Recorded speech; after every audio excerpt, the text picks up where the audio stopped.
français, 170 € par an pour la publicité, et de manière privée, bien sûr associative, ce qui est un montant conséquent. Je passe donc la parole à messieurs Olivier Bobby et Frédéric Daby de l'IFOP, qui vont nous parler du cadre réglementaire des enquêtes d'opinion en France. Merci. Bonjour. Alors, oui, nous sommes deux intervenants sur ce sujet, mais je vais simplement faire l'introduction, et c'est surtout Frédéric qui rentrera dans le détail du cadre réglementaire des sondages d'opinion en France. Alors, je veux bien avoir le document, s'il vous plaît. En guise d'introduction, je vais faire un peu d'histoire, d'une façon totalement partielle, et montrer un petit peu quelles ont été les différentes étapes de développement de la société IFOP, mais pas tant pour faire la promotion de notre entreprise, mais puisqu'elle se confond avec l'histoire des sondages, puisque l'IFOP a été créé en 1938. Et vous avez ici sur ce tableau, je ne sais pas si vous arrivez à bien lire sur le grand écran, mais différentes grandes étapes qui ont marqué et la vie des sondages en France et la vie de l'IFOP. Donc tout a commencé en France en 1938, l'époque où Jean Stotzel a créé la société IFOP. Vous voyez les sondages en France, ça a un peu plus de 70 ans maintenant. On était dans une société de citoyens, c'était le début du suivi de l'opinion en France, et les études étaient donc un nouvel outil au service de la démocratie. On a évoqué le point dans les séances précédentes. Et l'IFOP a réalisé à cette occasion un premier sondage en septembre 1938 sur les accords de Munich. Ensuite, après la guerre, on est rentré un peu dans la société d'abondance, la naissance du consommateur, les ménages se sont enrichis, les marques sont venues au premier plan, la publicité, et c'est l'époque où les premières études publicitaires ont été réalisées. En 1948, on a fait un premier post-test publicitaire pour un produit de la marque Lancôme. On est rentré, après le premier choc pétrolier, dans une société beaucoup plus individualiste, où il fallait, au niveau du marketing et des études, comprendre beaucoup mieux les individus, les styles de vie, la segmentation, comment tout ça allait se passer. Et donc les études, marketing en l'occurrence, ont évolué, sont devenues plus sophistiquées. Il y a eu tout un tas d'outils que je ne vais pas décrire ici, qui ont été développés à ce moment-là. Et au-delà de ces études marketing, parallèlement, c'est aussi en 1983 qu'on a réalisé à l'IFOP le premier sondage sorti des urnes qui a été évoqué ce matin. Et puis, à partir de 89, les années 90, alors on a appelé ça la société de la peur, c'est un peu caricatural, mais c'est vrai que le consommateur se retrouve un petit peu sans repère. Différentes craintes sont advenues, la mondialisation, les crises de la vache folle, les OGM, etc. Le début d'une prise de conscience écologique. Les marques ont été fragilisées, on a vu l'avènement des marques de distributeurs, des offres locaux, etc. Donc tous les schémas traditionnels étaient un peu remis en cause, ce qui a aussi permis la profession en son ensemble à redévelopper de nouvelles approches, de nouvelles thématiques, etc.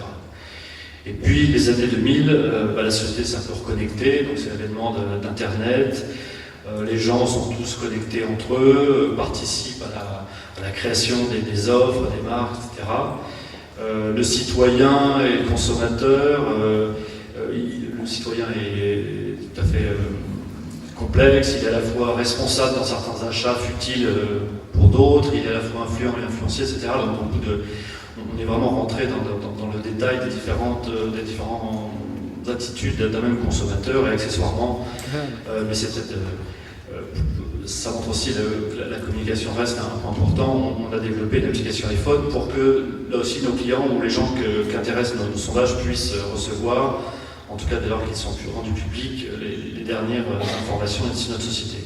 Donc encore une fois, ce n'était pas tant pour parler d'IFOP que pour montrer aussi que ce process a été un process assez long, ça s'est étalé sur plus de 70 ans, et c'est pour bien comprendre aussi que les sondages, on en a parlé ces derniers jours, présente une grande variété d'études, de problématiques, de sujets, etc. Pour poursuivre dans cet esprit-là, aujourd'hui à l'IFOP, qui est pourtant une PME, il y a 150 personnes en France, c'est pas très grand. On a quand même différentes expertises. On travaille pour les acteurs du luxe, on travaille pour les acteurs des médias et du numérique, pour les acteurs de la santé, de la grande consommation des services. Et puis, et c'est là que je souhaite recentrer un peu les choses, on a aussi des experts, avec Frédéric Déby qui dirige cette équipe de l'opinion et de la stratégie d'entreprise.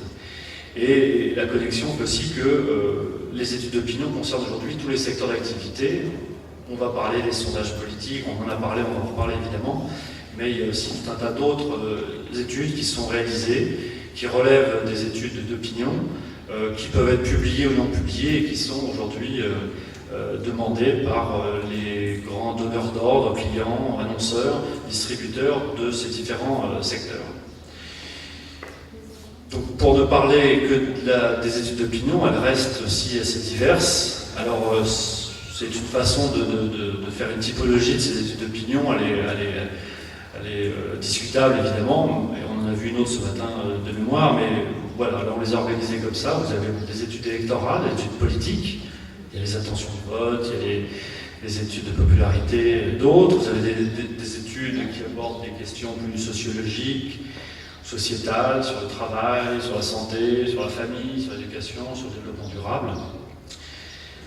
Des études plus institutionnelles, on va évaluer l'image de différentes institutions publiques en l'occurrence, donc les ministères, des collectivités diverses. Et puis on a aussi, en tout cas chez nous, dans cette grande famille des études d'opinion et de stratégie d'entreprise, tout ce qui relève des études d'image corporate, d'image externe, mais aussi de climat social, de climat interne, qui permettent d'accompagner des politiques d'entreprise.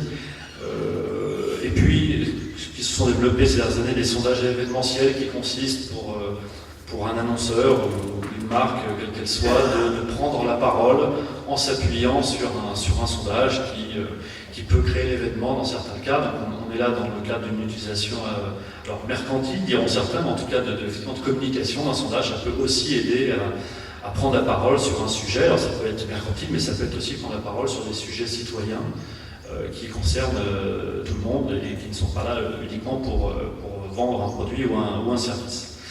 Voilà, donc la diversité de ces études d'opinion est très importante, et comme va le préciser Frédéric,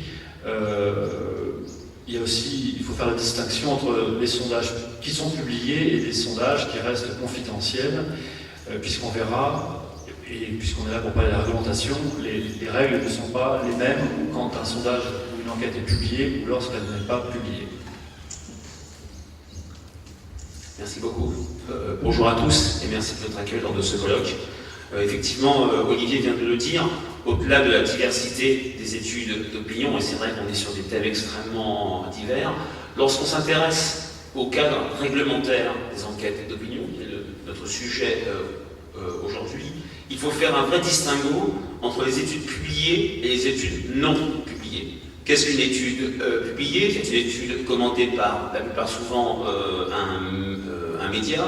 C'est une étude qui sont des vitrines pour les instituts de sondage, car elles leur confèrent une véritable visibilité. Et une étude publiée, là je fais lien avec ce qui a été dit hier sur le sondage et démocratie, une étude publiée, c'est un outil à la diffusion du débat démocratique. Pourquoi je vous dis ça? À travers la publication d'une enquête, à travers la diffusion d'un sondage, le commanditaire fait savoir au grand public l'état de l'opinion publique française, en l'occurrence, sur une thématique, un enjeu, une donnée, l'image d'une personnalité.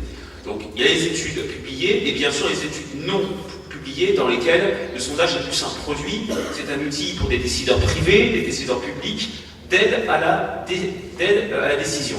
Mais contrairement à ce qu'on croit, les études publiées sont des études marginales par rapport à l'énorme majorité, et là je parle des enquêtes d'opinion, que sont les études non publiées. On dit souvent que c'est la face émergée de l'iceberg. Dans un département d'opinion comme celui que je dirige à l'IFOP, les études publiées représentent à peine 20% de notre activité.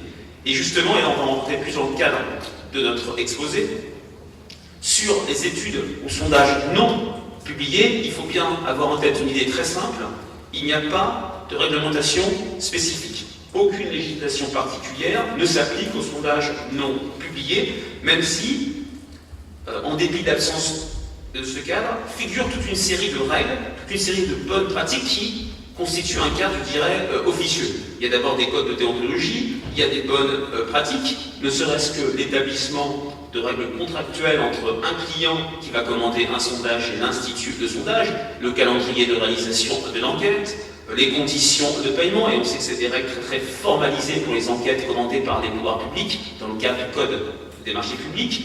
Il y a aussi un semblant de cadre réglementaire avec toute une série d'associations professionnelles, le CESP dont M. Debar vient de parler tout à l'heure, l'ADTEM, ESOMAR qui est une instance internationale d'instituts mondiaux, l'IREM qui regroupe instituts et annonceurs publicitaires. Il y a aussi un syndicat, les instituts de sondage ont un syndicat qui édicte des règles, qui fait passer des bonnes pratiques. En France, il s'appelle le Synteg éthique de marché et d'opinion. Enfin, et ça a été, je crois, évoqué hier, il y a des instances extérieures de contrôle, la CNIL, la Commission nationale informatique et liberté, qui contrôle les fichiers pour des enquêtes qualitatives ou quantitatives. Mais je le répète, l'idée forte, c'est qu'il n'y a pas de législation particulière. En revanche, sur les enquêtes publiées, et l'IFOP en publie énormément, c'est le premier institut en France s'agissant du nombre de publications d'enquêtes selon le comptage que réalise hebdomadairement le service d'information du gouvernement. Donc il y a une grande diversité d'enquêtes publiées, vous avez quelques petits exemples sur cette diapositive. S'agissant des enquêtes publiées, il faut aussi distinguer deux types d'enquêtes. Des enquêtes non électorales, au sens large des études d'opinion, pour lesquelles également il n'y a pas de règles juridiques, mais il y a respect par les instituts de règles d'usage. Ainsi, l'institut veille à ce qu'apparaisse lors de la publication d'une enquête le rappel du protocole méthodologique de l'enquête, ce qu'on appelle dans notre jargon la fiche technique du sondage, qui va informer le grand public sur le commanditaire du sondage, qui a réalisé le sondage, combien de personnes ont été interrogées, par quels moyens, face à face, internet, téléphone, par quelle méthode, la méthode des quotas ou la méthode aléatoire. Autre règle d'usage, l'intégralité des questions posées. Lorsque l'IFOP réalise un sondage publié, la plupart du temps, 99 fois sur 100, l'intégralité du sondage est publiée. Parfois, lorsque les questions ne sont pas publiées, c'est souvent pour des raisons d'espace et de manque de surface rédactionnelle de la part du média. Autre règle d'usage que respectent les instituts d'études d'opinion, ils doivent transmettre les résultats d'une enquête le jour de sa diffusion au service d'information du gouvernement qui remplit un rôle de mémoire des sondages publiés. Alors, ces règles qui ne forment, je le répète, absolument pas un cadre réglementaire, ne sont pas systématiquement respectées par les médias, vous le savez bien, les médias commanditaires, par manque de place, ils ne mettent pas toutes les différentes mentions, et surtout par les médias qui reprennent. Lorsque par exemple une radio reprend les résultats d'un sondage IFOP Paris Match, IFOP Le Monde, par manque de temps, par commodité, parfois par paresse, il faut bien le dire, ils ne vont pas citer toutes les mentions légales, toutes ces mentions dont je viens de vous parler. Donc, de ce point de vue-là, du point de vue des études non électorales au sens large, il n'y a pas de cadre